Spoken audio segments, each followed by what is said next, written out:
So what if everything people think about Ace Frehley after Kiss is wrong? Because the story most people repeat is simple. Ace peaked in makeup, left the band, and slowly faded into nostalgia. But here's the problem with that story. The music business doesn't measure careers by headlines. It measures them by repeatable demand, ownership, and leverage.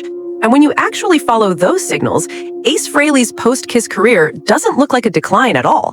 It looks like an early blueprint for how rock legends survive and profit long after the spotlight moves on. Let's rewind for context. Ace Frehley wasn't just Kiss's lead guitarist. He was the sonic identity behind some of their most iconic riffs. And in 1978, his solo album became the best-selling of the 4 Kiss solo records, platinum certified. That matters because it established something early.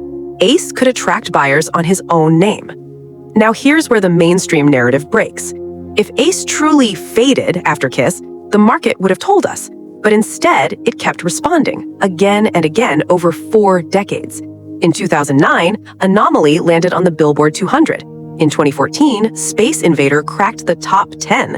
And in 2024, nearly half a century after Kiss exploded, 10,000 Volts debuted at number 4 in top album sales, driven largely by physical copies. That's not a comeback story, that's a pattern.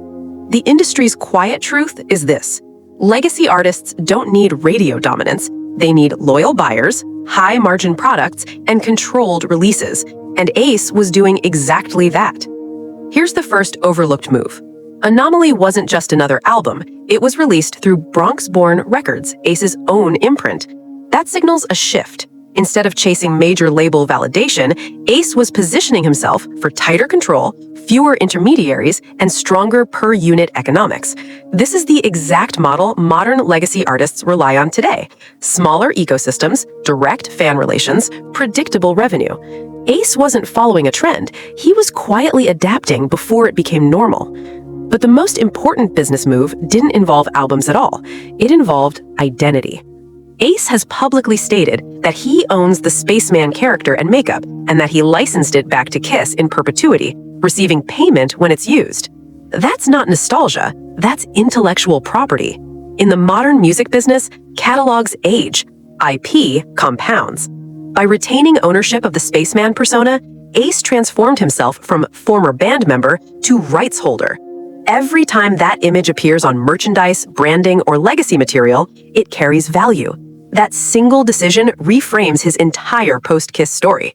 Ace wasn't just selling music, he was monetizing identity. And here's why that matters beyond him. Today, legacy artists survive on collector-driven physical sales, brand-heavy releases, licensing, imagery, and long-tail monetization. This system didn't appear overnight. Ace didn't invent it, but he proved it worked without total corporate control. He showed that leaving a mega band didn't mean leaving the business. It meant redefining your role inside it. That's the part history often skips, because Ace's legacy isn't about domination, it's about durability. He didn't chase trends, he didn't burn out chasing relevance. He built a career that still converts attention into value decades later. And that may be the most rock and roll move of all. Ace Frehley didn't rewrite rock history on stage. He rewrote it by surviving the system. If you value legacy over image, if you believe real artists are measured by longevity, not headlines, subscribe to Next Wave Vision 92. Join the silent majority that still cares about what rock music stood for. And watch the next story on your screen right now. You won't want to miss it.